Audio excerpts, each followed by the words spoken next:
Bienvenidos. Hoy vamos a darle una vuelta a un recuerdo, el de aquel verano de 2016, que cambió bastante nuestras calles y cómo usábamos el móvil. El lanzamiento de Pokémon Go. Madre mía, qué verano. Totalmente. Tenemos aquí, bueno, bastante información de la época, artículos, datos, crónicas que nos ayudan a revivir un poco aquel momento. Efectivamente, la idea es analizar el impacto inmediato y brutal que tuvo. Exacto. Queremos explorar esas primeras semanas, esos meses, las cifras que eran de vértigo, las opiniones tan enfrentadas que generó y cómo, pues casi de la noche a la mañana, parecía que medio mundo estaba cazando criaturas virtuales por parques y plazas. Ya ves. Que no recuerda esas imágenes, ¿verdad? Multitudes corriendo, móvil en mano, fue algo, bueno, realmente extraordinario. Y ahí está la clave del análisis de hoy. No solo recordar qué pasó, sino intentar entender por qué este juego, que usaba tecnología de realidad aumentada y GPS, conectó de una forma tan masiva. Y cuáles fueron, claro, las consecuencias casi instantáneas de esa conexión. Pues vamos a ello. Empecemos por la velocidad, porque es que fue fulminante el despegue. Se lanza el 6 de julio de 2016 en unos pocos países, Australia, Nueva Zelanda, Estados Unidos, Solo esos tres al principio, ¿sí? y la reacción fue, vamos, inmediata y explosiva. Directo al número 1 en las listas de apps más rentables y gratuitas en Estados Unidos. Una auténtica fiebre. Batió récords de velocidad de una forma, bueno, nunca vista hasta entonces en el mercado móvil. Fue el juego que más rápido llegó a la cima, tanto en la App Store de Apple como en Google Play. Adelantó a títulos que estaban súper establecidos. Increíble. Ente apabullante. Los números de adopción son de locos, de verdad. Solo 2 días después del lanzamiento, ya estaba en más del 5% de todos los móviles Android de Estados Unidos. En 2 días. Superó los 10 millones de descargas globales en su primera semana. Y para el 12 de julio, o sea, menos de una semana después, tenía 21 millones de usuarios activos diarios, solo en NV. Dejó atrás el pico de Candy Crush Saga. Que ya era decir, Ya ves. Incluso en Países Bajos, antes de que saliera oficialmente allí, ya había más de 1 millón de personas jugando. ¿Cómo? No lo sé, pero estaban jugando. es fascinante porque la tecnología base, la realidad aumentada, la AR, eso de superponer cosas digitales al mundo real con la cámara, y los juegos de localización, pues no eran una novedad absoluta. No, claro. Niantic, la empresa que lo hizo, ya tenía experiencia con Ingress, un juego parecido. De hecho, muchos puntos de Ingress se reutilizaron. Eran las Pokéstops y los gimnasios de Pokémon Go. Entonces, si la tecnología ya estaba más o menos ahí, ¿cuál fue el detonante? ¿Por qué esa explosión? Pues fue la mezcla perfecta, ¿no?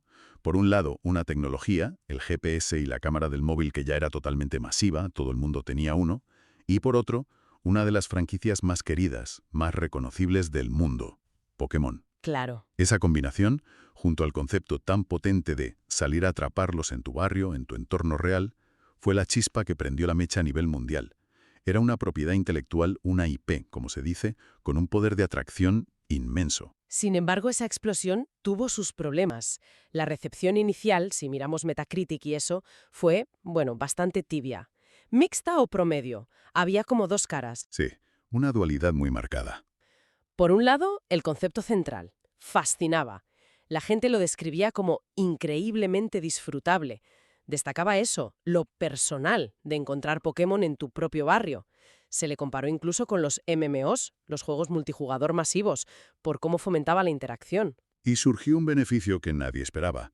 Se convirtió en una app de ejercicio. Totalmente. Se la llamó la mejor app de ejercicio secreta. Modificó las rutinas de muchísima gente, animándola a caminar más. Hay estudios que confirmaron que los jugadores aumentaron sus pasos, una media de casi 200 pasos extra al día. Anda. Se llegó a decir que podría ser una gran moda de salud no intencional. Yo misma recuerdo salir a dar paseos más largos solo para que eclosionaran los huevos o para llegar a esa Pokéstop que estaba un poco más lejos. Fue un efecto secundario genial, la verdad. Sin duda tuvo ese lado positivo innovador. Pero la otra cara de la moneda, las críticas feroces por los problemas técnicos. El lanzamiento fue, siendo suaves, caótico. Caótico es poco. Los servidores se caían constantemente, errores de autenticación por todas partes. Al principio, si intentabas entrar con la cuenta del club de entrenadores Pokémon, era casi imposible. Uf, el tema de los servidores, eso fue una pesadilla colectiva. Niantic reconoció que la demanda superó sus previsiones más optimistas a los 15 minutos del lanzamiento. 15 minutos. Se encontraron con picos de tráfico de hasta 50 veces más de lo que habían calculado. Los lanzamientos que vinieron después, en Europa, en Canadá, fueron un suplicio, caídas continuas. El propio CEO de Niantic, John Hanke, tuvo que salir a pedir disculpas en la Comic Con admitiendo que no estaban aprovisionados para lo que sucedió. Y la cosa no quedó ahí. Sufrieron un ataque de DOS, un ataque de denegación de servicio, un intento de tumbar los servidores. Lo reivindicó un grupo llamado Poodle Corp. Vaya tela. Además, otros fallos técnicos que lastraron mucho la experiencia. El famoso glitch de los 3 pasos, Ay, sí. que hacía inútil el sistema para rastrear Pokémon cercanos. Era una fuente de frustración constante. Y cuando Niantic lo quitó del todo en una actualización, en lugar de arreglarlo, la gente se enfadó muchísimo. Recuerdo perfectamente ese glitch. Era como jugar a la gallinita ciega con un Snorlax invisible. Desesperante. Y creo recordar que también hubo un bug que hacía más difícil capturar Pokémon, ¿no? Así es. Y no podemos olvidar la polémica inicial con la seguridad de las cuentas de Google en iOS. Al principio la app pedía acceso completo a tu cuenta de Google. Uy, eso fue fuerte. Sí, generó una alarma considerable sobre la privacidad. Niantic reaccionó rápido, reconoció el error y lo corrigió. Aseguraron que el riesgo real había sido menor, pero fue otro golpe a la confianza en esas primeras semanas tan convulsas. Bueno, pasemos al impacto económico, porque las cifras aquí son realmente estratosféricas. Para finales de 2016, solo medio año después del lanzamiento, Pokémon Go acumulaba más de 500 millones de descargas en todo el mundo. 500 millones. Es una barbaridad. Una barbaridad. Y esa base masiva de usuarios se tradujo en ingresos a una velocidad nunca vista. A finales de julio de 2016 ya había generado más de 160 millones de dólares. Se calculaba que ese mes ingresaba unos 10 millones de dólares al día. Al día. Sensor Tower calculó que solo en julio generó más de 200 millones a nivel mundial. Para principios de septiembre eran 440 millones. A finales de septiembre rozaba los 470 millones. Rompió todas las barreras de monetización. Es que es increíble. Batió récords de velocidad también en ingresos. El juego móvil más rápido en llegar a 100 millones de dólares, en solo 20 días. A 500 millones hacia septiembre, a 600 millones en unos 90 días. Impresionante. Normal que le dieran 5 récords Guinness en agosto de 2016. Por mayores ingresos el primer mes, más descargas el primer mes. Fue el éxito revelación de la App Store ese año, el juego más buscado en Google. Y en medio de toda esta locura financiera surgió el interesantísimo caso Nintendo. Ay, sí, cuéntanos. Tras el lanzamiento, las acciones de Nintendo se dispararon en la bolsa de Tokio. Una locura. Subieron un 10% casi al instante. El 14 de julio ya acumulaban una subida del 50%. Un 50%. En solo 5 días, el valor de mercado de Nintendo aumentó en 9.000 millones de dólares. El 19 de julio, el valor de sus acciones se había duplicado respecto a antes del juego. El volumen de negociación de acciones de Nintendo, récords históricos. La percepción general era que Nintendo se estaba forrando directamente con Pokémon Go, ¿no? Por eso la euforia en bolsa, imagino. Precisamente. Pero la realidad era más compleja. Los inversores no estaban reaccionando tanto a los ingresos directos de Pokémon Go para Nintendo, sino que estaban especulando con el futuro de Nintendo en el mercado móvil. Ah, vale. El éxito brutal de Pokémon Go se vio como la señal. Nintendo, que siempre había sido reacia a llevar sus juegos a móviles, por fin abrazaba esa plataforma. La especulación era, si esto pasa con Pokémon, imagina con Mario o Zelda en móviles. Se valoraba el potencial futuro de sus IPs en el mercado móvil. Pero entonces llegó la corrección y fue dura. Muy dura. El 25 de julio, las acciones de Nintendo se desplomaron un 18% en un solo día, la mayor caída diaria para la compañía desde 1990. Madre mía. ¿Por qué? Pues porque Nintendo publicó un comunicado aclarando su participación financiera real.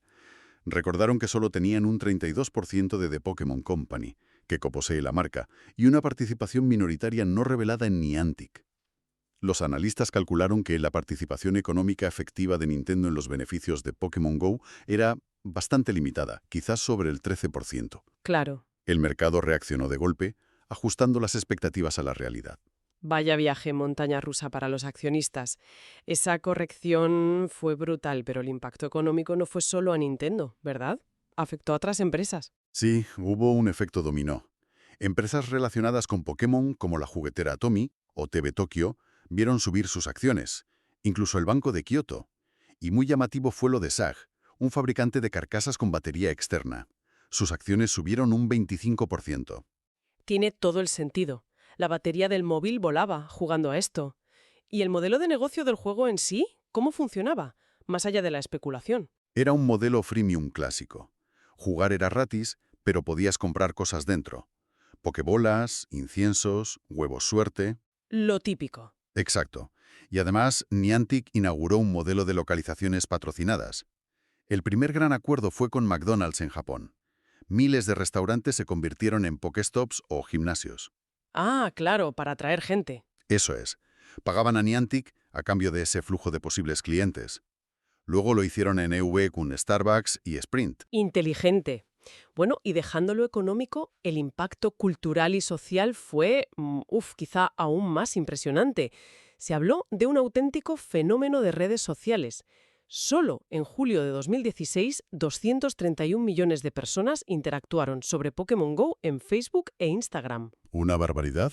El término Pokémania estaba en todas partes. Y surgieron dinámicas sociales inesperadas, muchas veces positivas.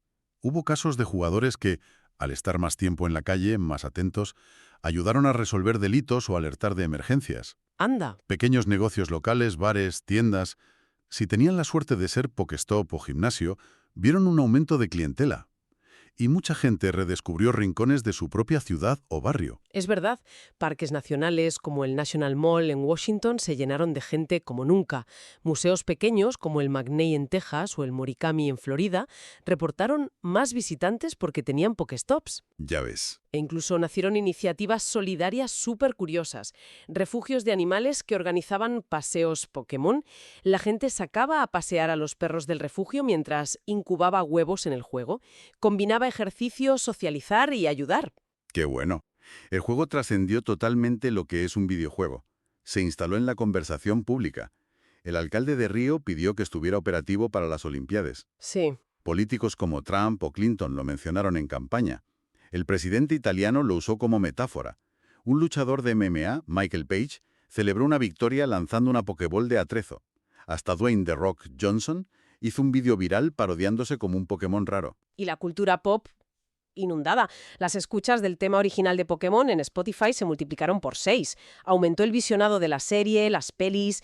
Curiosamente, también subieron las ventas de los juegos de Pokémon para la 3DS. Y nació Twitch Plays Pokémon Go, ese experimento social. Cierto. Y bueno, efectos más peculiares, como un aumento de búsquedas de porno relacionado con Pokémon y las parodias, claro. Maroon 5, Doctor Who, Los Simpson. Estaba por todas partes. Todo esto subraya que no fue solo un juego de éxito, fue un evento cultural global. Sin duda.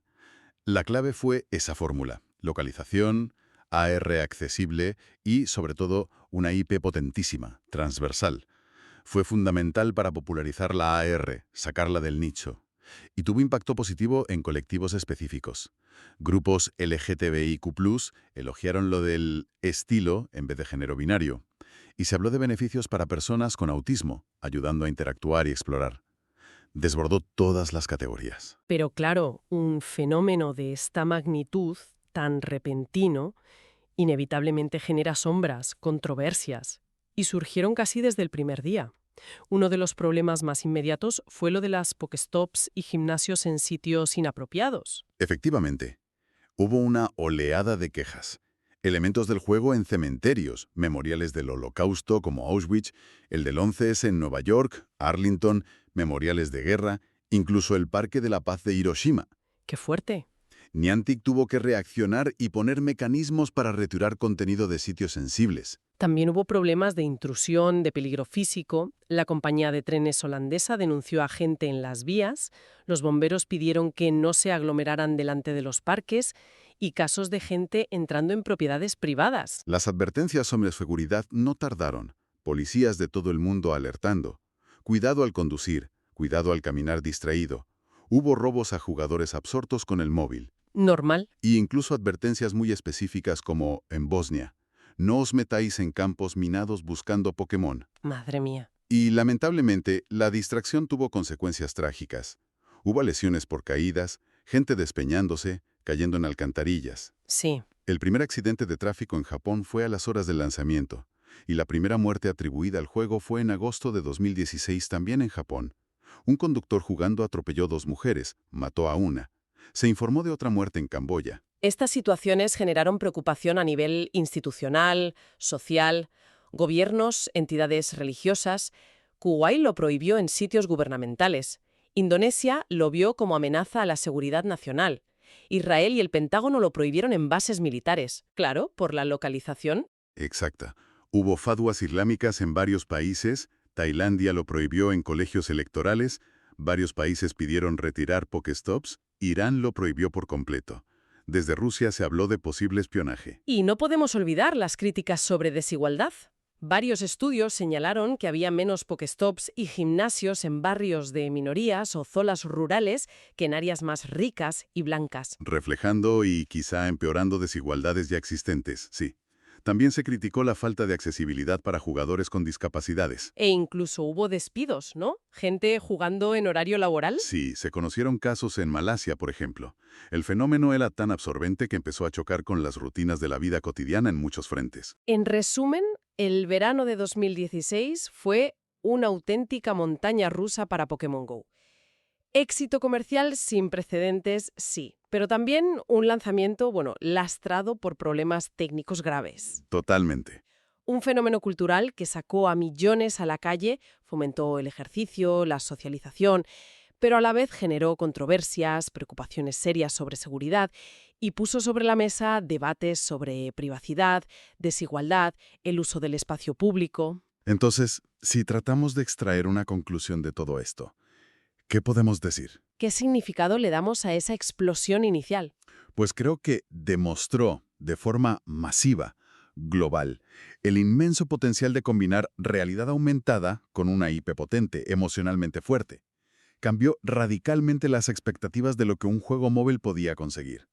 Y sobre todo, evidenció de forma tangible cómo lo digital podía impactar, para bien y para mal, en el mundo físico casi instantáneamente. Abrió una puerta, ¿no? Abrió la puerta a una nueva era de interacción entre tecnología, espacio público y comportamiento social, sin duda.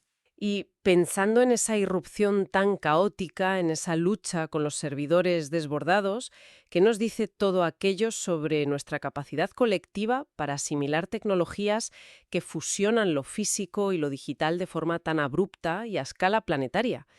O quizás la pregunta que queda ahí flotando es, ¿de qué manera influyó ese primer gran experimento global de AR, con todos sus fallos y aciertos, en cómo se han desarrollado y cómo vemos las experiencias de realidad aumentada que han venido después? Buena pregunta para seguir pensando. Ahí queda la reflexión.